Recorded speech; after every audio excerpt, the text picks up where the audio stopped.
Essa semana foi uma semana que a gente conversou muito, eu e o pastor Eusébio, né? Eu comentei com eles, falar sobre a graça de Cristo, um tema muito difícil de ser falado, porque falar da graça de Cristo, a gente precisa primeiramente entender e aprender sobre as outras graças que a gente vê e são pregadas hoje em dia. Então a gente precisa falar sobre a graça em vários aspectos. E eu costumo falar muito, né? Eu não sou muito sucinto. Então eu falei, pastor, como que eu vou enxugar em 45 minutos a pregação? Eu falei, você dá seu jeito aí. Então a gente conseguiu aí tentar falar de uma forma breve, bem sucinta a respeito da graça. Falar da graça, amados, a graça maravilhosa de Jesus, ela é maravilhosa. Mas a gente precisa entender, antes de entrar no tema, o que é a graça. Precisamos entender também a profundidade do pecado do ser humano, para que a gente entenda o quão valioso e grandioso é a graça do nosso Senhor Jesus. Para isso também a gente precisa entender sobre a graça barata, sobre a graça comum, a graça especial, e isso está extremamente ligado na área teológica, está ligado na área da soteriologia, né, na área da salvação do ser humano. Então, gostaria de convidar os irmãos para que vocês pudessem acessar ou abrir a Bíblia de vocês no texto da carta de Paulo aos Efésios, no capítulo 2. Nós estaremos lendo do versículo 8 e 9. Esse texto é o texto principal, está sendo projetado aí. Eu gostaria de pedir a ajuda dos irmãos para que nós estivéssemos fazendo a leitura bíblica, amém? Vamos lá? Pois vocês são salvos pela graça, por meio da fé, e isto não vem de você, é dom de Deus, não por obras, para que ninguém se glorie. Amém. Deus abençoe a leitura da sua mensagem. Amados, pois vocês são salvos pela graça, por meio da fé, isto não vem de vocês, isto é dom de Deus, não por obras, para que ninguém se glorie. Antes de entrar no tema dessa noite, gostaria também de fazer algumas considerações a respeito do nosso tema. Por que um estudo sobre o tema? Por que um estudo sobre o tema? Primeiramente, por conta dos 503 anos. O mês de outubro é o mês a qual nós reformados, né, o de linha reformada, nós falamos sobre a reforma protestante, que aconteceu dia 31 de outubro de 1517, como os irmãos já sabem, no castelo de Wittenberg, quando Lutero ali fixou as 95 teses. Segundo, por conta do tema, 5 solas contemporâneos que representam o movimento da reforma. O tema 5 solas não é algo antigo, é algo que surgiu por cerca do século XX. Ou seja, ninguém se sabe até então quem foi que colocou nessa ordem, né, que nem vocês estão vendo, essa ordem específica, ninguém sabe. Mas esses solas, eles são os pilares da fé reformada, e não só os pilares da fé reformada, mas os pilares da fé cristã. Então é muito importante que hoje em dia ainda nós venhamos falar sobre os lemas, os 5 solas. Terceiro, por causa da sua abrangência. Foi um movimento teológico com aplicações importantes sobre a sociedade, afetando o modo que vivemos. Lutero, quando ele começou a estudar, e Lutero era um professor de teologia, ele dava aula de teologia, quando ele olhou ali para a palavra de Deus, né, que era naquela época apenas em latim que era escrita, ele começou a ter discordâncias teológicas do que os bispos naquela época, ou com Roma, né, a Igreja Católica Romana, vinha ensinando. E quando ele colocou as 95 teses ali, pregada ali no castelo de Wittenberg, na porta, imagina ali, nunca tinha visto jamais tanta cópia daquelas 95 teses. Então, a Alemanha toda praticamente ali, quando ele afixou aquilo ali, o povo teve conhecimento do que era a palavra de Deus, qual era a doutrina bíblica, o povo começou ali a copiar, e houve ali o surgimento, vamos dizer, da imprensa, né? Ali, né, por conta dessas 95 teses dele. Então, ganhou uma abrangência muito grande. E nós não podemos deixar de falar a respeito da questão teológica. Não tinha como Lutero, de forma alguma, ter o conhecimento para escrever as 95 teses se ele não tivesse um conhecimento bíblico. E a palavra teologia, na verdade, ela nos chama a atenção para algo muito negativo nas maioria das igrejas. Tanto é que hoje em dia nós vemos as pessoas dizerem: a pessoa que faz teologia é uma pessoa fria, a pessoa que é teólogo é uma pessoa que não tem o Espírito Santo de Deus. Não, não é uma verdade. Tanto é que Martinho Lutero, ele só conseguiu, e claro que ele foi levantado por Deus, descobrir o que estava sendo pregado e ensinando naquela época, por conta do seu estudo, por conta do seu conhecimento. E hoje todos nós, a palavra tel, são duas palavras, que quer dizer Deus, teos, logia, ou seja, estudo de Deus, é aquilo que o profeta já tinha falado para nós: o povo padece falta de conhecimento. Então, teologia, todo crente, todo servo de Deus deveria estudar. Mesmo que não seja um curso teológico, mas a leitura bíblica, ela deve ser feita. Nós temos que ter devocionais, estudarmos a palavra de Deus, para que nós possamos estar alicerçados e para que a gente possa entender o quanto existe de teologias más dentro de nossas igrejas, dentro de todas as áreas, né, da igreja. Então, foi um movimento e uma abrangência muito grande, tanto é que hoje ela deixou legado. O que Lutero fez nos deixou legado. Não só Lutero, como Calvino, como Zwingli, tantos outros reformadores que vieram após, eles também deram continuidade. Por que então falar dos 5 solas assim hoje chamado?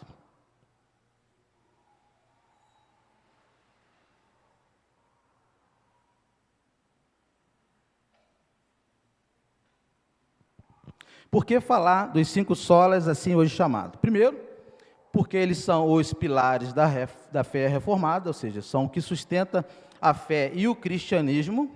Segundo, porque esse movimento fez e faz toda a diferença contra Roma e os movimentos contrários ao verdadeiro cristianismo, ou seja, fez diferença no período ali onde o cristianismo estava surgindo, ou seja, a palavra de Deus, ele escrita ali, não tinha conhecimento, o povo não tinha conhecimento dessas escrituras, então fez diferença para o povo, vem fazendo diferença para nós no dia de hoje. Então, ela é um movimento que faz toda a diferença para a vida do cristão.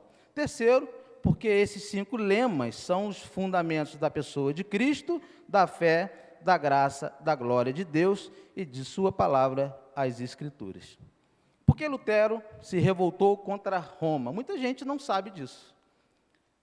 Muita gente não sabe por que Lutero ele se revoltou contra Roma. Por causa dos abusos que Roma, a Igreja Católica Romana, e é inevitável que nós venhamos falar sobre a Igreja. Isso não representa uma discriminação religiosa, não quer dizer que nós não concordamos com os irmãos, não. Isso é história, isso está escrito, é comprovado na história, e nós temos que falar dessa profundidade. E ali Lutero ele se revoltou por 2 questões, é claro que foram 95 teses, mas as 2 principais foi a venda e o comércio de indulgências. Ou seja, Roma vendia o perdão, mas mediante pagamento. Roma livrava as almas do purgatório, ou seja, dos familiares até falecidos, até aqueles que nunca tiveram um encontro com Deus, eles vendiam, através de indulgências, que poderia ser retirada a vida dessas pessoas do purgatório, né? Além disso, vai muitas outras questões, mas o principal aqui foi essa questão que fez Lutero enxergar e olhar e analisar. Por que Roma está pregando, ensinando, e ela não está vivendo o que que a Escritura está dizendo? Então, esses 5 solas é uma resposta teológica contra Roma, que visava, na verdade, defender as Santas Escrituras. Por isso, Lutero se revoltou, né? E nós já falamos aqui, na semana retrasada, o pastor deu início no dia 4/10 sobre sola Escritura, somente Escritura, foi o primeiro tema. No segundo foi, no dia 11/10, solos Cristo, somente Cristo. Hoje nós estamos falando somente a graça, somente. Nenhum desses temas aqui, na verdade, Roma, ela acreditava na graça, ela acreditava na fé, acreditava em Cristo, acreditava nas Escrituras, só que ela retirava a palavra latim, que está escrito em latim, sola, porque a palavra sola quer dizer somente. E a gente vai ver aqui para frente o porquê que Roma tirou essa palavra. Ela considerava, ela acreditava em Deus, acreditava no Senhor Jesus, nas Escrituras, mas também não como autoridade única, né? Então, nós já falamos disso, e a gente vai falar um pouquinho e dar uma pincelada no que já foi falado também anteriormente. Só a Escritura, somente as Escrituras, porque as Escrituras são suficientes e a única fonte de autoridade, apenas ela, mais ninguém. Roma, por acreditar numa revelação continuada, o que ela fazia? Ela acreditava que existia o apostolado contínuo, ou seja, então a pessoa ali, a autoridade máxima não estava nas Escrituras, mas estava numa pessoa, estava na pessoa do Papa. Então ele é autoridade até hoje, vamos se dizer, se diz autoridade. Solos Cristo, somente Cristo, pois a igreja apresentava vários mediadores, como por exemplo Maria, os santos, Pedro e tantos outros. Maria, irmãos, é uma grande mulher de Deus. Ela deve ser muito respeitada, porque ela realmente foi uma serva do Senhor Jesus. Tanto ela como os apóstolos. Porém, ela não pode servir de mediadora, porque a palavra de Deus vai falar que só existe um mediador entre Deus e os homens, que é Cristo Jesus. Então, sola Cristo, a defesa de apenas Cristo, de Lutero, foi referente a essas questões, que não existe nenhum ser humano que é mediador, ou seja, apenas Cristo Jesus é o mediador. É um sistema totalmente teológico, ou seja, é extremamente bíblico, né? Mas não estava a posse de todos, não estava a posse de todos os seres, das pessoas naquela época, apenas Roma detinha. Sola gratia, somente a graça, sola fide, somente a fé, elas andam em conjunto aqui, mas hoje a gente vai estar abordando somente a graça, o pastor Jacó, semana que vem, vai estar abordando somente a fé. Por que ele defendeu essa questão? Pois a igreja colocava o homem como colaborador na salvação. Amados, nós acabamos de fazer a leitura bíblica que a salvação é graça imerecida, não tem mérito humano. Se não há mérito humano, não existe colaboração na salvação. E Roma aqui, ela fazia isso. Ela dizia que existia mediadores, existia colaboradores e você era responsável pela sua salvação.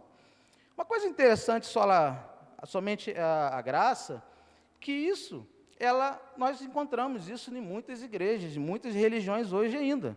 Não sei se os irmãos já ouviram falar da teologia universalista, teologia aberta, por exemplo. O que é isso? A teologia arminiana, por exemplo, colocar a salvação na responsabilidade do ser humano, ou seja, quando o ser humano chega na igreja, veio convidado, é um apelo que é realizado no final do culto, então o irmão levanta a mão, eu aceito Jesus.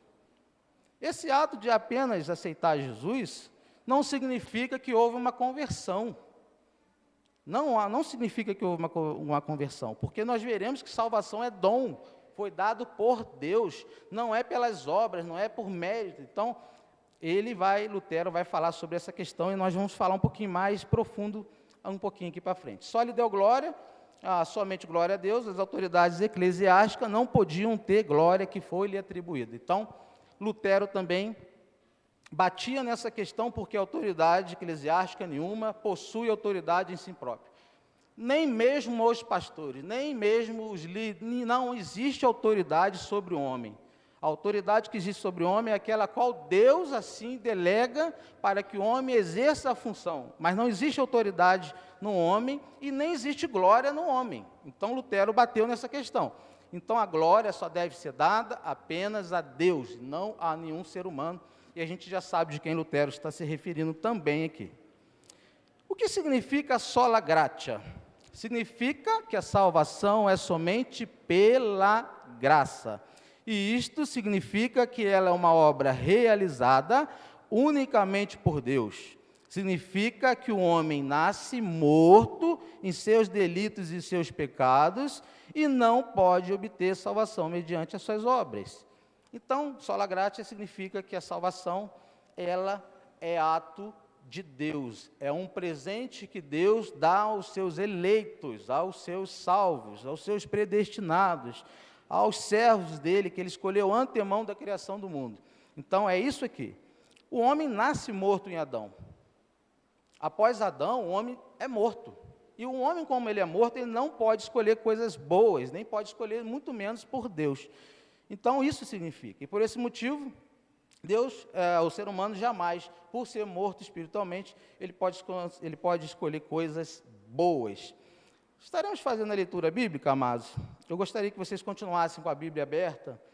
Eu gostaria muito de fazer aqui a exposição bíblica do texto inteiro de Efésios, carta de Paulo aos Efésios, mas nós não temos tempo. Então, ao invés de fazer aqui hoje a exposição bíblica, eu tirei alguns textos, tá? Do texto bíblico, eu gostaria que os irmãos estivessem acompanhando juntamente para que os irmãos possam entender. Eu estou utilizando aqui a Nova Versão Internacional, a tradução da Bíblia que eu estou utilizando, ok? Então, vamos lá. Eu vou estar lendo do capítulo 1 ao capítulo 10. E assim diz a palavra de Deus. Versículo 1. Vocês estavam mortos em suas transgressões e pecados, nos quais costumavam viver quando seguiam a presente ordem deste mundo e o príncipe do poder do ar, o Espírito que agora está atuando nos que vivem na desobediência.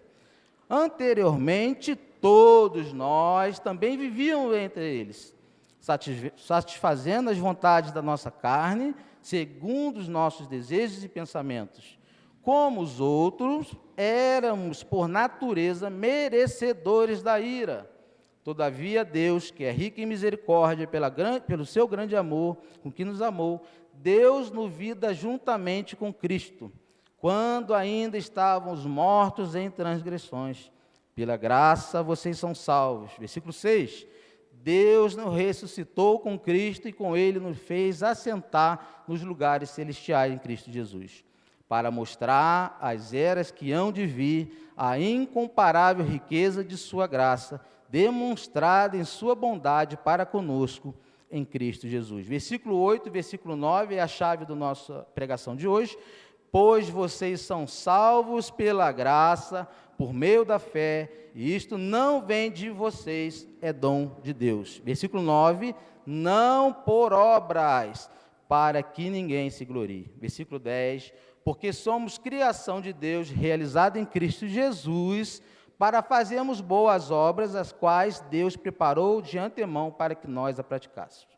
Então, quando você vai ver o versículo 9 falando não por obras, para que ninguém se glorie, parece que aqui há um problema, uma problemática do versículo 9 com o versículo 10, porque ele vai falar que nós fomos criados por ele para as boas obras, e ele previu isso, e era para que nós praticássemos. Isso na teologia tem um nome, a gente chama isso de antinômio, parece uma contradição, mas não é. Aqui nós temos que entender o seguinte, não é as nossas obras, não é aquilo que nós fazemos que nós somos salvos. Não é uma troca, nós não barganhamos com Deus. Ou seja, quando ele vai falar no versículo 10 sobre as obras, ele está falando que ele antemão viu, e qual a diferença desse texto 9 para o 10? Ele está falando que não somos salvos pela obra, mas quem é salvo em Cristo Jesus produz boas obras. Entenderam a diferença? Então, ou seja, não há mérito, nós não escolhemos, nós não pedimos e nem aceitamos.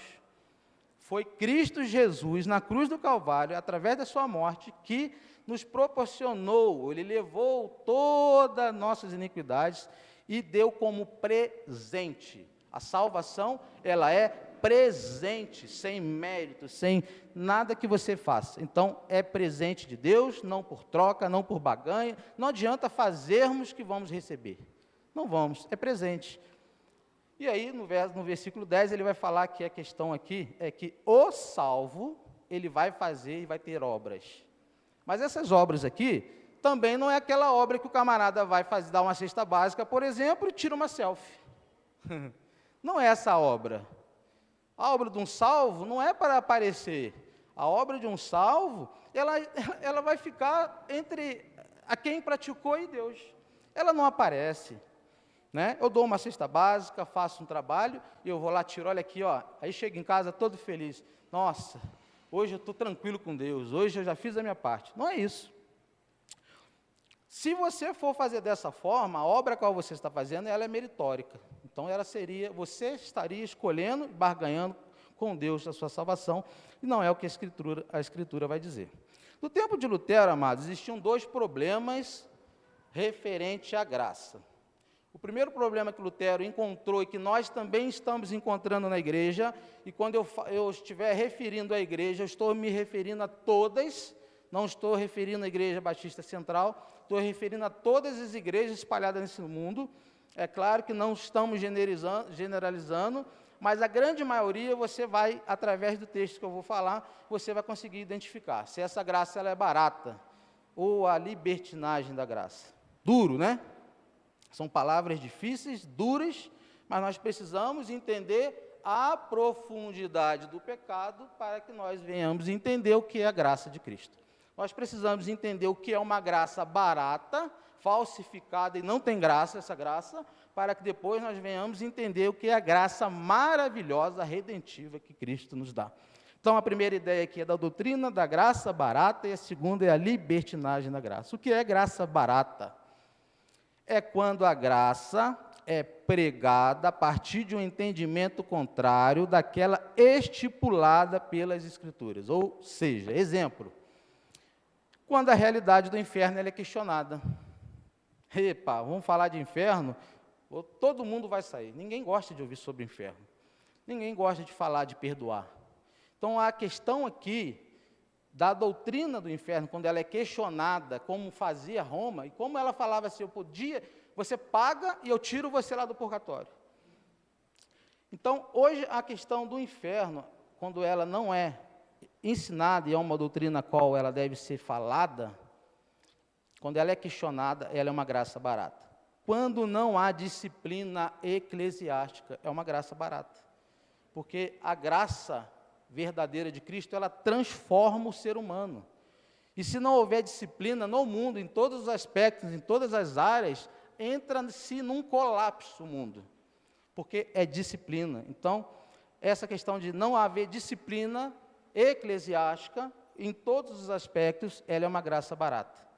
Eu já ouvi alguns ditados assim: em briga de marido e mulher, não se mete a colher. Eu acho engraçado quando eles falam isso na igreja, porque muitos casamentos estão acabando por falta dessa disciplina, e aqui a gente está falando de uma disciplina para a reconstrução do ser humano. Nós não estamos falando de disciplina para lançar fora, excluir, não. Nós estamos falando de uma disciplina eclesiástica que é para chamar o irmão e falar: irmão, o que aconteceu? Vamos tratar? Vamos conversar? Então, essa disciplina, quando ela não é aplicada na igreja, é a graça barata. Né? É a pregação do perdão sem arrependimento. Pregação do perdão sem arrependimento é uma graça barata. É a pregação sem a cruz de Cristo, sem negar a si próprio. Existe? Tem como seguir Jesus sem negar a si próprio? Então, aqui está falando o seguinte: quando a pregação do Evangelho é só graça e tira-se a cruz de Cristo, é uma graça barata. É impossível um cristão seguir a Jesus sem negar suas próprias vontades, porque a vontade humana é decaída, é carnal. Nós só vamos buscar aquilo que dá prazer para nós. Prazeres momentâneos, e elas contradizem a Escritura, porque nós devemos viver pelo Espírito de Deus. Então, quando essa pregação não tem esse esquisito, não tem a disciplina, quando algumas questões não são faladas, quando, por exemplo, não há necessidade do ensinamento da gente viver em santidade com Deus, isso é uma graça barata. Pregadores sérios e irmãos que amam o Deus a qual salvou, eles vão pregar essa realidade, mesmo que a igreja não queira ouvir, ou mesmo que as pessoas não queiram ouvir lá fora. O Evangelho, ele não é uma caixa de bombom, a qual você pode escolher os que você gosta e você joga fora aquilo que você não gosta. O Evangelho deve ser pregado de Gênesis, Apocalipse, e não pode ser tirado nem sequer um texto. Então, todas as áreas na palavra de Deus, elas devem ser ensinadas, elas devem ser faladas, devem ser pregadas. Agora, uma das mais sérias a qual eu vejo aqui hoje em dia da graça barata é a teologia da prosperidade. Essa aqui, meus irmãos, as falsas promessas, por exemplo, ela tem acabado com as igrejas. Ela tem destruído no seio da igreja. Porque embora Deus possa proporcionar uma vida com abundância aqui nessa terra, não é que as escrituras dizem. Elas são bênçãos secundárias, elas não são primárias, porque as bênçãos primárias, elas são espirituais. São nas questões espirituais, mas nas questões materiais, só de se pregar dinheiro, venha porque você vai ter um novo emprego, seu salário vai aumentar. Já viram em algumas igrejas, às vezes bota lá, venha para cá que seus problemas serão resolvidos. O que Jesus disse a respeito disso? No mundo terão aflições. Tenham bom ânimo, eu venci, vocês também vão vencer. A vida cristã, ela é uma vida de aflições. Deus tem promessas para o seu povo? Tem. Não andeis ansiosos com o dia de amanhã, o que hás de comer, de beber, de vestir. São promessas espirituais e promessas de cuidado nessa vida. Então, Deus tem essas promessas. Mas quando nós partimos para pregarmos apenas materiais, bênçãos materiais, é uma graça barata. E as promessas que não se cumprem? Tantas e tantas pessoas saem das suas igrejas porque recebeu uma profecia, uma revelação, ela não se cumpriu, a pessoa sai da igreja. Promessas que não vão se cumprir. E essa semana eu estava assistindo um vídeo sobre uma família que teve uma igreja que botou papel, não sei se vocês já assistiram esse vídeo, papéis do tamanho de uma cédula, encheu, acho que o Jefferson viu, encheu a carteira ali, né, e falou assim, ó, esse papel vai se transformar em nota de R$100, pode fazer a compra de vocês, que você vai chegar lá e dar essa nota em branco aí, esse papel, porque eles vão receber como se fosse dinheiro. E aí filmaram, chamaram o policial falou assim, olha, se esse papel branco não se transformar em nota de R$100 daqui 10 minutos, eu vou chamar a polícia. E filmando. E as pessoas cegamente confiando naquilo. Isso é impossível de acontecer, irmãos. São promessas vazias que não vão se cumprir, jamais. Então as pessoas são presas a essas questões. Graça que perdoa, mas não transforma, não é bíblica. Vejamos 1 João, capítulo 1, versículo 19. Se confessarmos nossos pecados, Ele é fiel e justo para perdoar os nossos pecados e nos purificar de toda injustiça. Ou seja, quando Deus nos perdoa, de fato, Ele nos purifica de toda justiça e depois a gente vai ver que Ele nos justifica de algo que nós merecíamos como a ira e Ele nos justifica. Ou seja, pregações que não trazem arrependimento, assim como Lutero enfrentou o problema na Reforma em relação a perdão de pecados, homens se dizendo que tinham autoridade para perdoar pecados, e não eram perdoados, porque não trazia arrependimento e nem tinha autoridade para perdoar. Porque só o nosso Deus ele tem poder para perdoar e justificar o ser humano. E o segundo problema, que Martinho Lutero e os reformadores na história também passaram, e que nós hoje também estamos vivendo, é a libertinagem da graça. A reforma não disseminou um evangelho de libertinagem. A graça corrompida pela libertinagem. Lá em Judas, capítulo 1, no versículo 4, ele vai falar sobre isso. Olha, aqui o contexto da mensagem está se referindo aos falsos mestres, aos falsos pastores que haveriam no decorrer da história. E aí Judas vai dizer o seguinte: pois certos homens, cuja condenação já estava sentenciada há muito tempo, infiltraram-se dissimuladamente no meio de vocês. Estes são ímpios e transformam a graça de nosso Deus em libertinagem e negam Jesus Cristo como nosso único Senhor e soberano Deus. Libertinagem, o que significa? Quando a gente translitera essas passagens, essas palavras difíceis na Bíblia, que às vezes a gente nem conhece, a gente vai ver que o que ele estava falando de libertinagem, desses homens, desses falsos que estavam no seio da igreja, ele vai dizer que o significado de libertinagem é pessoa indisciplinada, olha só, conforme falamos anteriormente, da graça barata, pessoas indisciplinadas, entregue a prazeres sexuais imorais. Aqui ele está falando sobre o quê? Relação sexual fora do casamento, né? Então, é uma graça libertinagem. Se você pode ver cultos ou disciplina, falta de disciplina na igreja, causa isso aqui também.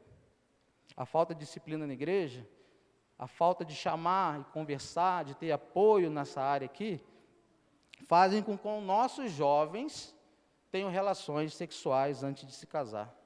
É uma libertinagem, graça barata, né? Graça barata. Existe uma proporção, uma pesquisa que foi realizada no Brasil, diz que 25% dos pais cristãos permitem seus filhos fazerem sexo dentro das suas casas, com a permissão dos próprios pais cristãos.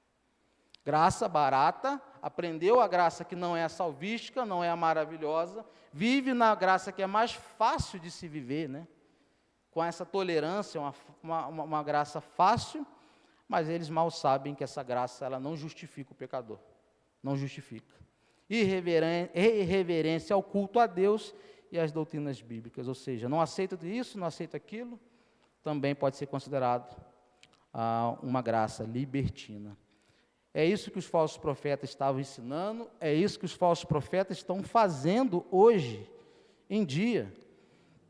São igrejas que estão se pintando de preto, botando luzes, fumaça, para quê? Para atrair pessoas, atrair não convertidos, mas trazer pessoas para que tenha números dentro da igreja. E ali não há pregação do evangelho da cruz, não há negar a si mesmo, não há disciplina, não há nada. Apenas um clube. Se transformou num clube, não numa igreja. Vocês podem estar se perguntando, então, por que precisamos falar disso, irmãos? Por que nós precisamos falar disso? Amados, nós precisamos falar disso porque muitos evangélicos, infelizmente, gostam de utilizar a palavra graça sem compreender a profundidade da graça. Para muitos, a graça ela é superficial. Por exemplo, posso fazer tudo o que eu quero, já sou salvo? Então tá bom, já sou salvo, quer saber, eu não vou perder minha salvação? Tá beleza, realmente não se perde salvação, ok, irmãos? Não se perde, porque não é mérito, não é por obras, não é nada que nós façamos, é presente que Deus nos deu. Então, não se perde, irmãos, salvação não se perde. Mas o irmão acha que por ele não perder a salvação, o irmão volta para beber, o irmão volta a se prostituir, o irmão vai viver a vida libertina dele, porque eu sou salvo, não preciso. Olha outra questão muito interessante aqui. Já que sou salvo, não preciso mais da comunhão da igreja. Os desigrejados. Não preciso mais da comunhão dos santos, não preciso mais ter comunhão na igreja, está tudo certo. Assistem os cultos online, é claro que, irmãos, nós temos irmãos, vocês que estão nos assistindo online, é claro que nós temos medidas de segurança, então não estou dizendo que vocês não estão aqui por isso, mas eu quero dizer que são pessoas que são desigrejadas. Pessoas desigrejadas são pessoas que não querem mais ter comunhão. São pessoas que se aborrecem simplesmente, saem da igreja e nunca mais botam o pé lá. Eu não quero mais saber de igreja.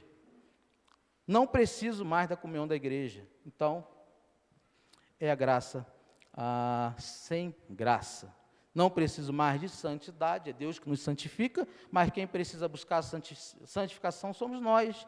Para de orar, para de ler, para de estudar, para de ter comunhão, de conversar, como se o juízo de Deus não existisse. Então, fazem essas coisas como se o amanhã não existisse, como se não houvesse um juízo futuro, né? E você já deve ter ouvido assim, por exemplo, também, fulano morreu e passou dessa para melhor. Fulano morreu, está no braço de Deus, está nos braços do Pai. Fulano morreu e agora está descansando no braço do Pai. Irmãos, as pessoas vivem uma vida inteira sem Cristo e querem estar com Cristo no final dos dias, quando morrem. É impossível. Né? Então, Lutero encontrava essa situação também. Os reformadores, eles passaram por essa questão. Né? As pessoas vivem uma vida toda sem Deus e acham que estão seguras. É a graça barata. Cuidado, isso é uma graça barata. João 14,6 diz, respondeu Jesus, eu sou o caminho, a verdade e a vida, ninguém vem ao Pai a não ser por mim. Olha só, eu sou o caminho, quer dizer que não existe outro. Não existe outro, não existe Buda, não existe Maomé, não existe Kardec, existe Jesus Cristo. Apenas Ele é o caminho, apenas Ele é a verdade, não existe outras verdades. O jovem costuma dizer o seguinte, né? Eu acho que Jesus, quando voltar, ele vai voltar todo tatuadão, porque está escrito uma passagem lá, Apocalipse, que ele vai vir com a tatuagem. Jovem costuma dizer, a gente tinha muito na IBD, na Escola Bíblica Dominical, os jovens fazendo isso, né? Perguntava nessas questões. Então, ele é a única verdade. Não existe religião nenhuma que salva. Não existe. Existe a pessoa de Cristo Jesus, que morreu na cruz do Calvário para pagar por o meu pecado, pagar por o vosso pecado, e Ele nos redimir de todo mal. É Ele, é Jesus Cristo, e mais ninguém, nenhum outro. E Ele é a vida. Tão somente Ele é quem nos dá vida, e Ele dá vida com abundância. Vida com abundância. Levo a vida toda negando a Jesus, a sua graça, as suas misericórdias, e acho que estão seguro. Essa é a graça. Reforçando, só entendemos a graça maravilhosa quando entendemos a profundidade do pecado. Viu como que nós precisamos falar de coisas que mexem no coração da gente? Para que a gente depois venha entender o que realmente é a graça de Cristo. Se a gente não entender o quão nós estávamos perdidos, nós não temos como entender o quão grande é o amor de Cristo para nos resgatar. Efésios 2:1 ao 3, é o texto de Efésios a qual eu gostaria de falar com vocês um pouquinho. Vocês estavam mortos. Quem estava morto? Todo ser humano estava morto. Eu estava morto. Todos nós estávamos mortos em suas transgressões e pecados, nos quais costumavam a viver, quando seguiam a presente ordem deste mundo e o príncipe do poder do ar, o espírito que agora está atuando nos que vivem na desobediência. Anteriormente, todos nós também vivíamos entre eles, todos nós, satisfazendo a vontade da nossa carne, seguindo os desejos de nossos pensamentos como os outros. Éramos, por natureza, merecedores da ira de Deus. Versículo 3, vocês estavam mortos em suas transgressões e pecados. Qual a condição que vocês estão vendo aqui? De morto. A condição aqui é de morto, incapacitado, sem escolha, morto espiritual. Essa é a condição de todos os seres humanos, não só daqueles que não vieram a ter Cristo, mas todos nós estávamos mortos, incapacitados, sem poder escolher. Então, por isso, nós não podemos escolher Cristo. O ser humano nenhum tem como escolher algo bom.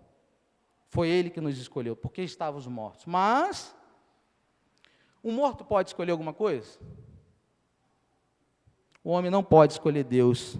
E a palavra de Deus diz que é Ele que nos escolheu. João 15,16 vai falar assim: vocês não me escolheram, mas eu os escolhi para irem darem fruto, fruto que permaneça, a fim de que o meu Pai lhes conceda o que pedirem em meu nome. Ou seja, quem que deu? Quem que escolheu? A graça do Senhor Jesus, ela é presente. A graça do Senhor Jesus é um presente de um rei para um mendigo, e a única coisa que nós fazemos é estender as mãos para poder receber essa graça. Pela fé, mediante a fé. Essa é a verdadeira graça. Sem merecimento humano, porque ninguém merece, ninguém é melhor do que ninguém. Todos nós, nenhum de nós mereceríamos essa graça. Somos dignos de realmente da ira de Deus sobre a nossa vida, mas Ele nos escolheu. Sem mérito humano, sem escolha, não fomos nós que escolhemos nosso Senhor. Ele, pela graça, pelo seu sangue, pela sua dor, pelo seu sofrimento, aquilo que Ele fez na cruz do Calvário foi para nos justificar, nos amar e nos dar a oportunidade de sermos salvos e seguros na presença dEle. Outra passagem, João 6,37. Todo que o Pai me der virá a mim, e quem vier a mim, eu jamais rejeitarei. Olha, Deus aqui quem dá ao Filho, ou seja, Deus é quem escolheu antemão, predestinou, elegeu, e todo aquele que Deus elegeu vai ter um encontro com Jesus. Todos. E quando tiver um encontro com Jesus, jamais será lançado fora. Lá em Hebreus 3, no capítulo 7, no versículo 8, também vai dizer o seguinte: se hoje ouvirdes a voz do Espírito Santo de Deus, não endureçais o vosso coração. Não endureceu o vosso coração. Ezequiel 36, acho que vai dizer, se eu não me engano, dai-me um coração de carne, troca meu coração de pedra pelo de carne. É isso que Jesus faz conosco. Ele troca o nosso coração. E Jesus também está falando com vocês hoje, está falando com você que está online, está falando com todos nós. Se hoje ouvires, e sabemos que o método a qual Deus escolheu, o gatilho para o salvo vir a Cristo, é a pregação do Evangelho. Então, se hoje ouvirdes a voz do Espírito Santo de Deus, não endureçais os vossos corações. Não endureçais os vossos corações. É Deus quem escolhe. E qual o método? A pregação do Evangelho é o método. E através da fé, cremos e somos salvos. Existe um exemplo negativo disso, a respeito ou a despeito da graça da salvação. Mateus 13 vai falar a respeito dos fariseus. Olha o que ele diz: por isso lhes falo por meio de parábolas, porque vendo não enxergam e escutando não ouvem, muito menos compreendem. Mesmo vendo e ouvindo Jesus, eram incapacitados, mortos espiritualmente. Irmãos, os fariseus viram Jesus ressuscitar Lázaro. Os fariseus viram Jesus curando, fazendo milagres, mas não acreditavam, não ouviram a pregação, não tinham como, porque eram mortos espiritualmente. Mortos espiritualmente. E se a gente for aprofundar, nós vamos poder entender que existe só apenas dois lados: os que vão ser e os que não vão ser. É um fato, e a palavra vai dizer isso. Que Deus é quem predestina, Deus é quem escolhe. Deus é injusto, Romano 9? Não. Pode o barro questionar o seu oleiro? Jamais. Isso é uma doutrina que a gente não tem como falar agora, é muito extenso. Então Deus é quem elege. Salvação é Deus que proporciona.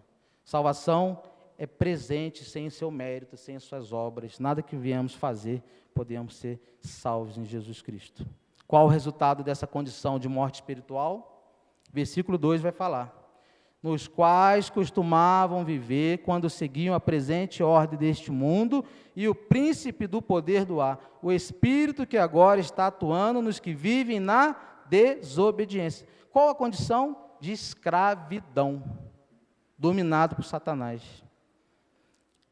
Sabe, irmãos, todos que vivem sem Jesus vivem escravos. É isso que o texto está dizendo. Vivem escravos, dominados pelo príncipe do poder do ar, que é Satanás. Então, quem não tem Jesus, tem uma religião qualquer, mas não tem Jesus como o único Senhor Salvador de sua vida, é escravo. Todos nós fomos escravos e libertos. Eu fui chamado para o trabalho aos 17 anos de idade, tenho 22 anos de conversão. Tem pessoas que são chamadas no berço, já nasce no lar cristão, são chamados no lar cristão, no berço. Tem pessoas que no leito de morte são chamados, é o exemplo de quem? Do ladrão na cruz. Não teve obras, olha o exemplo, não teve obras, ladrão. A crucificação era para os mais indignos, era para o tipo de pecado, e Jesus levou esse pecado da humanidade na cruz como malfeitor no nosso lugar. Injustiçado, mas é claro que Deus sabia, Ele deu a sua própria vida por nós. Mas ali aquele ladrão que estava no lado de Jesus, qual foi o gatilho? Foi o próprio verbo, a própria palavra de Deus. Cristo Jesus estava ao lado dele, ele creu, não teve obra, não deu o dízimo, não devolveu, não teve obra, não teve trabalho, não tirou selfie, mas foi salvo. Então ele foi chamado no último segundo de vida. É um grande mistério, né? É um grande mistério. Deus me chamou aos 17 anos. Quão bom seria, talvez, se Ele me chamasse antes. Né? Tem pessoas que hoje ainda endurecem o seu coração, estão perdendo a oportunidade de viver uma vida com abundância com Deus, uma vida próspera espiritualmente, de cuidados do Senhor Jesus ainda. Então, se hoje ouvires a voz do Espírito Santo de Deus, não endureçai o vosso coração, creia, só existe uma verdade, Jesus Cristo. Então, toda pessoa que não tem Jesus vive escravo. E qual que é a pena? Nós vemos ainda no versículo 3, ainda ele diz assim, éramos por natureza merecedores da ira. Essa é a pena do pecado. Ou seja, nossos pecados só não nos fazem mortos espirituais, mas merecedores da ira. Merecedores da ira. Você também pode estar se perguntando, o que tem a ver a graça com o pecado? Ou seja, eu sou muito repetitivo para que as pessoas entendam. A graça verdadeira de Cristo só pode ser entendida pela profundidade sobre o pecado. Se nós não tivermos a noção do quanto nós somos pecaminosos, nenhum de nós somos santos, nem nós na presença de Cristo. Ele nos considera santos, porque Ele já justificou, mas nenhum de nós éramos merecedores da ira de Deus. Então essa graça só pode ser entendida com palavras duras, palavras que mexem com o nosso ego, palavras que nos ferem. Vocês acham que essas palavras não mexem comigo? Só minha esposa sabe, né? Como que fere meu coração. Mas é a verdade. Você pode também estar se perguntando, e a questão então do livre-arbítrio? Com certeza alguém estaria fazendo essa pergunta, porque os meus alunos fariam essa pergunta. E a questão então do livre-arbítrio de Deus, como que fica? Está ligada entre a soteriologia e a doutrina da graça. Não podemos deixar de comentar sobre ela. Temos ou não temos livre-arbítrio? Quando Lutero escreveu A Escravidão da Vontade, olha o que ele diz no seu livro. Ele não negava que fazemos o que queremos, mas ele afirmava que não escolhemos a Deus por conta da natureza. Olha só, olha o que é livre-arbítrio, vamos entender um pouquinho. Vocês acham que Jesus está triste comigo porque eu escolhi esse paletó? Essa blusa? Irmão Rogério, você acha que Deus está insatisfeito porque você escolheu essa blusa, essa cor? A Maria, com esse vestido bonito. Você acha que Deus está lá no céu, triste, falando assim, Maria, eu não queria que você botasse vestido amarelo, eu queria que você colocasse o verde, o azul. Verde não, né? Verde não, azul. Azul mais bonito. Irmãos, Deus não fica triste conosco, Ele não está sentado no seu trono como se Ele estivesse jogando xadrez com a humanidade.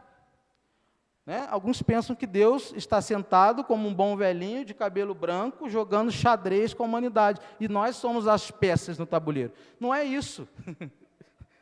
Vou explicar o que é livre-arbítrio. Livre-arbítrio é isso, as nossas escolhas. Eu escolhi comprar um celular da Motorola. Deus está chateado porque eu escolhi? Não, Deus queria que eu comprasse da LG. Deus não está, mas eu escolhi. Isso é livre-arbítrio. Mas olha só, a despeito da salvação, nós não temos livre-arbítrio. O ser humano não tem livre-arbítrio nas questões salvísticas. Por quê que ele não tem? Porque ele é caído, ele não pode escolher nada que é bom. Não pode escolher. Por sermos caídos, pecadores, tendenciosos e declinados pelo pecado, jamais podemos escolher o bem, ou seja, jamais podemos escolher Deus. Então, não temos livre-arbítrio na salvação, entenderam a diferença? Agora, uma questão. O livre-arbítrio, nossas escolhas nos trazem consequências. Então, se o camarada rouba, e é pego, ele vai pagar, vai ter a sentença ali de tantos anos, porque é a consequência. O que em Gálatas vai dizer? Aquilo que o homem plantar ou semear, certamente vai colher, ou certamente colherá. Então, existe essas questões do livre-arbítrio. Mas não tem nada a ver relacionado, não é relacionado à sua salvação. Você não teve livre-arbítrio na salvação. Vocês não podem, nenhum de nós podemos escolher a Deus. Nós não temos livre-arbítrio na salvação, não temos. Nós somos livre-agentes, é diferente. Livre-arbítrio ou livre-agente de Deus? Então a gente tem que entender um pouquinho sobre o monergismo. Que significado dele? O significado de monergismo na teologia cristã é que o Espírito Santo sozinho pode atuar no ser humano e propiciar a conversão. O que Lutero e os reformadores ensinaram é que Deus faz tudo por Ele mesmo e para Ele tão somente. Então, quem convence do pecado e do juízo é o Espírito Santo de Deus. A função principal do Espírito Santo de Deus é trazer o homem à conversão. Então, ele atua. Ele atua sobre apenas os escolhidos ou ele apenas num contexto geral da humanidade? Nós vamos ver isso aqui agora pela frente. Então, uma vez entendido a gravidade do pecado, agora nós podemos falar do amor da graça, graça maravilhosa. Vejamos o poder da verdadeira graça, ainda com a Bíblia aberta, ou a graça maravilhosa. Lá no versículo 5 está dizendo: Deus deu-nos vida juntamente com Cristo, quando ainda estávamos mortos em transgressões. Pela graça vocês são salvos. Simples assim. Ele quis, Ele escolheu, Ele elegeu. Mesmo mortos, e todo ser humano nasce morto, Ele, assim, antemão, Ele já tinha nos escolhido para a salvação. O poder da graça nos dá vida. Estávamos mortos e agora estamos vivos. Agora, vivos, podemos ver e ouvir diferentemente do que os fariseus fizeram em Mateus 13:13. Vendo, não viam, porque vendo eles não veem, e ouvindo eles não ouvem nem entendem. Agora, nós podemos ver e crer em Jesus Cristo. É isso que ele fez. Versículo 10 ainda: porque somos criação de Deus realizada em Cristo Jesus, para fazermos boas obras, as quais Deus preparou de antemão para que nós a praticássemos. As boas obras, nós não somos salvos pelas obras, mas quem é salvo produz fruto, não é uma troca, é apenas neles que conseguimos realizar a sua bondade, é fruto apenas da graça salvífica de Jesus Cristo. Vocês podem então também estar se perguntando, e as pessoas que fazem bem e não conhecem Jesus Cristo? Como que funciona esse negócio? Porque existem pessoas que não creem em Jesus, inclusive muitos ateus. Como que fica essa situação? Então, nesse caso, a gente tem que entender um pouquinho da graça comum e da graça especial. O que é a graça comum? Ela é comum porque seus benefícios se estendem a todos os seres humanos, sem distinção, independente daquilo que elas acreditam. Porém, ela não remove a culpa incorrida pelo pecado. Então, a graça comum está sobre tudo e todos. Então, um ateu pode ser saudável, pode ter saúde, pode ter prosperidade, pode ser aparentemente feliz, mas essa graça que está sobre ele não traz a remoção do seu pecado, da sua culpa. Isso é bíblico. Olha o que Mateus 5,45b diz: porque ele faz raiar o seu sol sobre os maus e os bons, e derrama a chuva sobre justos e injustos. Olha só, olha o amor de Deus na humanidade, trabalhando em todos, até aqueles que não creem nele. Deus está trabalhando na vida daquela pessoa. E a palavra de Deus vai falar o seguinte, que a vontade de Deus é que todos venham conhecer a verdade, ou seja, a vontade de Deus é que todos sejam salvos, e é a vontade de Deus, é a minha vontade, de que todos venham ser salvos. Mas existem pessoas que endurecem, tem pessoas que não querem ouvir, e aí vivem como os filhos da desobediência, não querem a graça. Irmãos, como pode? A vida do ser humano é uma coisa tão valiosa para Deus, que Jesus morreu por nós. Ele morreu para salvar o pecador, para tirar o pecador. Como pode ainda nós não escolhermos um presente tão valioso como o que Cristo fez por nós? Como pode a gente, às vezes, assistir aquele filme do Mel Gibson, por exemplo, que retrata como foi a dor de Jesus Cristo ali, e a gente, às vezes, até chora, mas o cara não creem. Não creem. E se você vê lá através da ciência, a ciência explica como foi a dor de Cristo na cruz, foi muito além do filme de Mel Gibson. Os ossos do nosso Senhor Jesus apareceram, ficaram expostos de tanto que ele apanhou naquela cruz. Ele foi tão humilhado, que a esponja que foi colocada na boca de Jesus, com vinagre, era utilizada nas latrinas, nos banheiros dos romanos, e eles se limpavam com aquilo ali, e colocaram para humilhar o nosso Deus na cruz. Humilhação, rejeitado, Isaías 53 vai falar. Levou sobre si nossas transgressões. Se hoje ouvirdes a voz do Espírito Santo de Deus, não endureçais os vossos corações.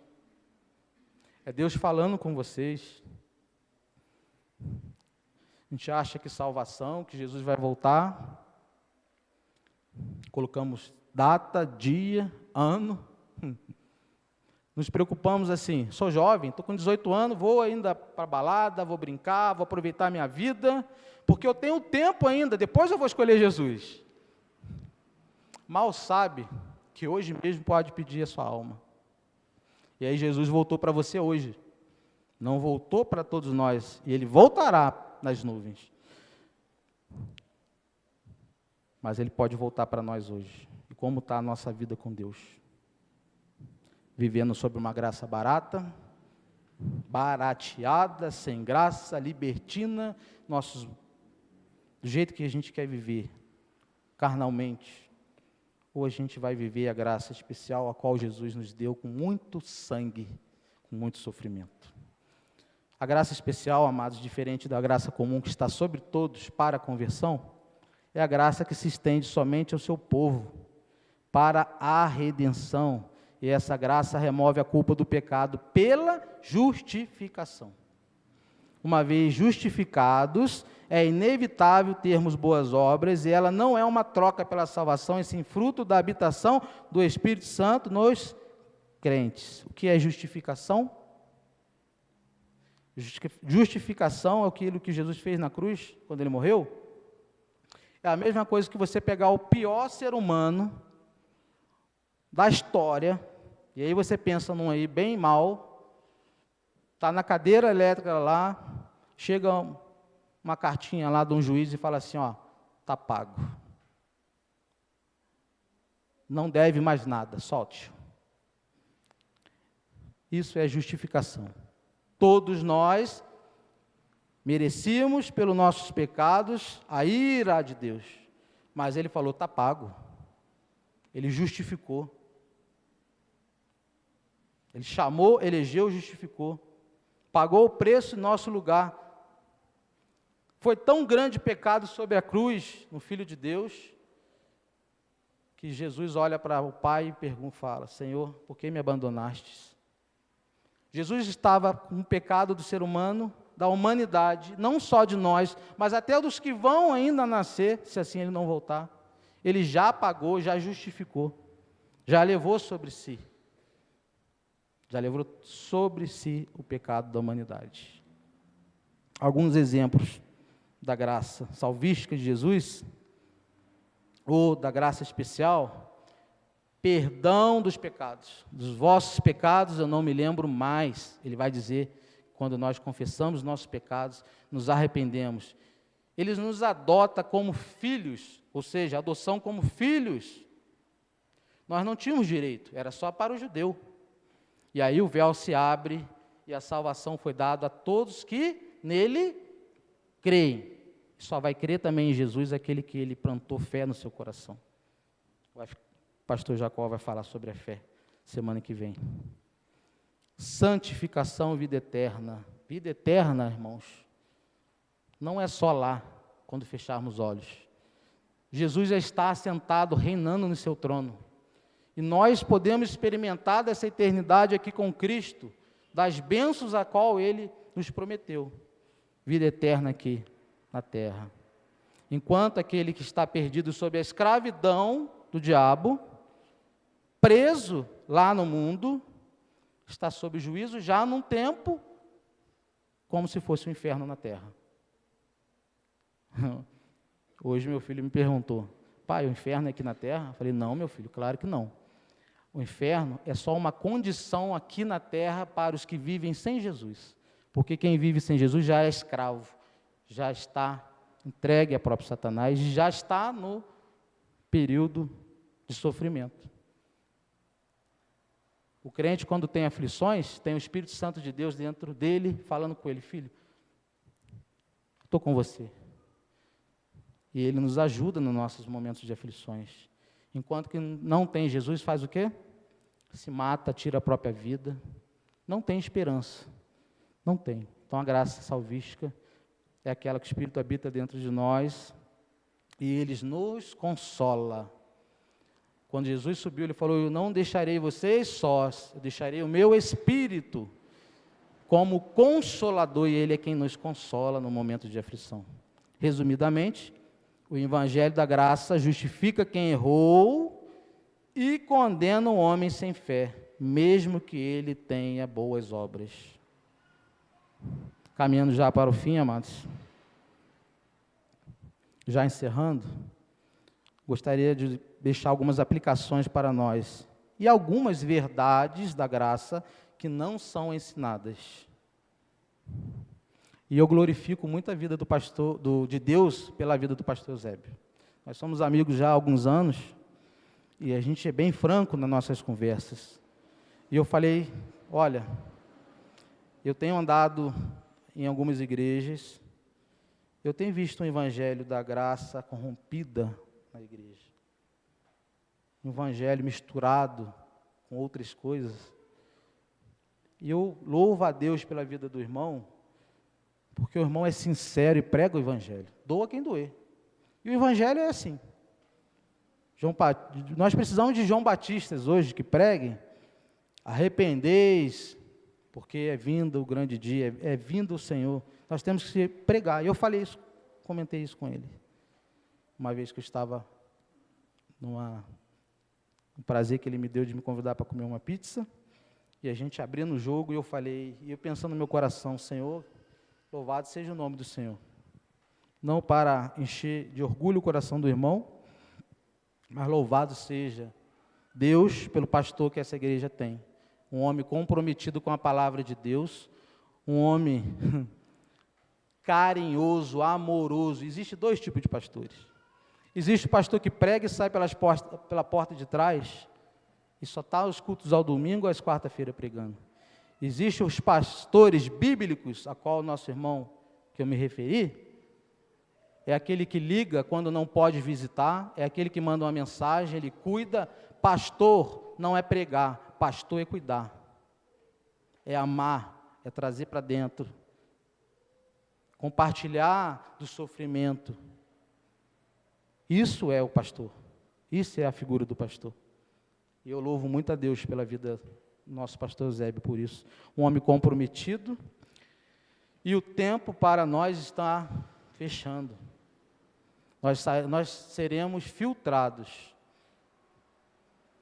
O que tem acontecido de pandemia, de aflições, de pestes, acho que o pastor está dando aula sobre as 7 trombetas, né? Está dando aula sobre as 7 trombetas, estudo bíblico, né? Então, se você observar o que está acontecendo hoje, você vai ver que está ali. Está na visão do trono de Deus em Apocalipse. Nós estamos vivendo o fim do fim, vamos dizer, porque o fim iniciou com a primeira vinda de Cristo. Quando Ele ascendeu ao céu, o fim do fim se iniciou, ou seja, O final dos tempos se iniciou e as coisas estão se intensificando para encerrar. Nós temos visto aí, nas redes, nas televisões, as coisas se intensificando, e nós sabemos quem que vai aparecer já aí, né? Sabemos que o anticristo ele vai aparecer. O dinheiro está sendo escasso, está sendo retirado, uma moeda única está sendo colocada, e muita gente está despercebida disso. Jesus está voltando. Os sinais estão aí. Algumas verdades da graça que não são ensinadas.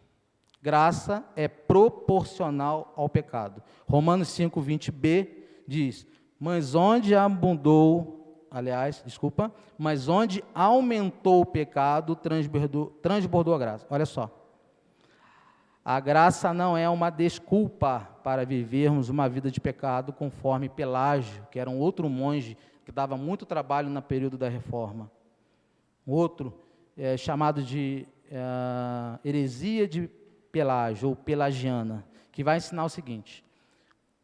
Esse texto é um texto muito difícil de compreender, porque as pessoas acham que quanto mais você peca, então mais a graça de Cristo, ela está sobre você. É uma verdade e uma mentira ao mesmo tempo, vai depender do discernimento e da interpretação correta do texto.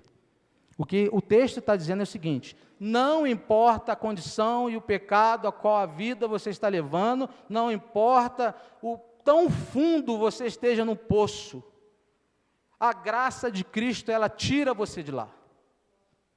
Ela tira você de lá, é isso que a Bíblia está falando.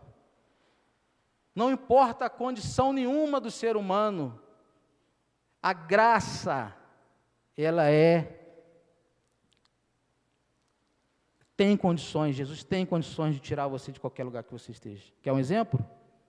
Nosso irmão Saulo, Paulo, apóstolo, perseguidor dos cristãos, viu Estevão, um homem cheio do Espírito Santo, ser morto na sua frente e não fez nada.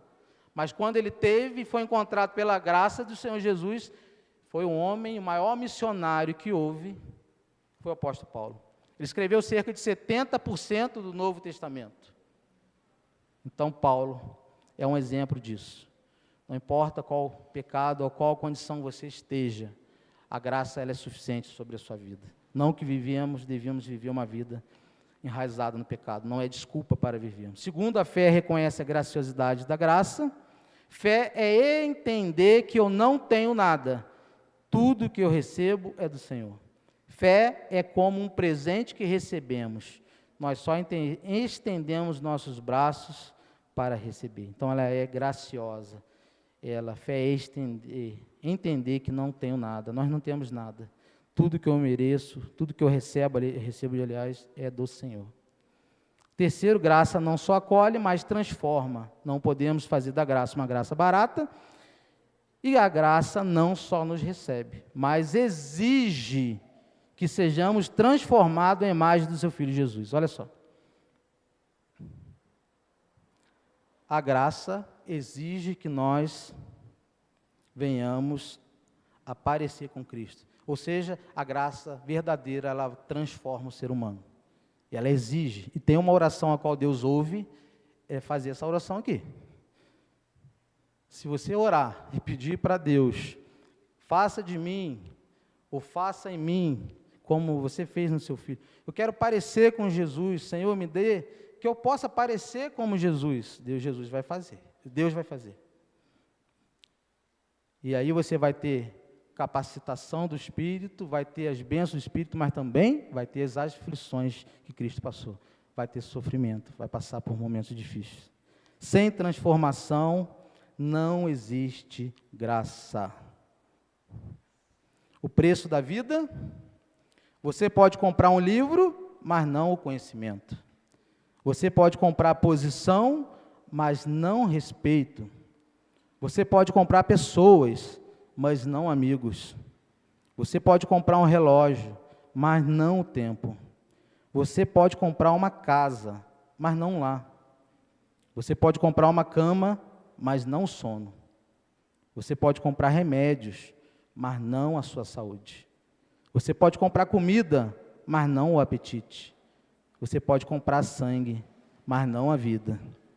Você pode comprar algumas coisas na sua vida, mas vida quem te dá é só Jesus, porque Ele pagou o preço. E para terminar, quem precisa da graça?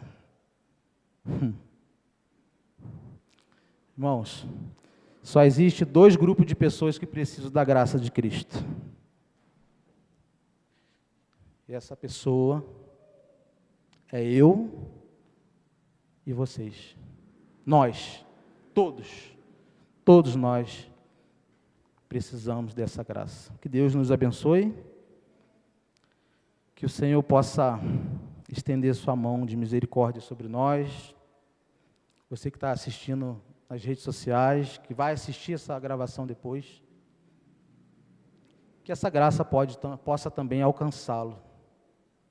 Nós possamos identificar o que é graça verdadeira, o que é graça barateada, nós possamos entender quão grave é o pecado do ser humano e como nós dependemos dessa graça salvífica de Cristo, a qual só Ele pode nos proporcionar.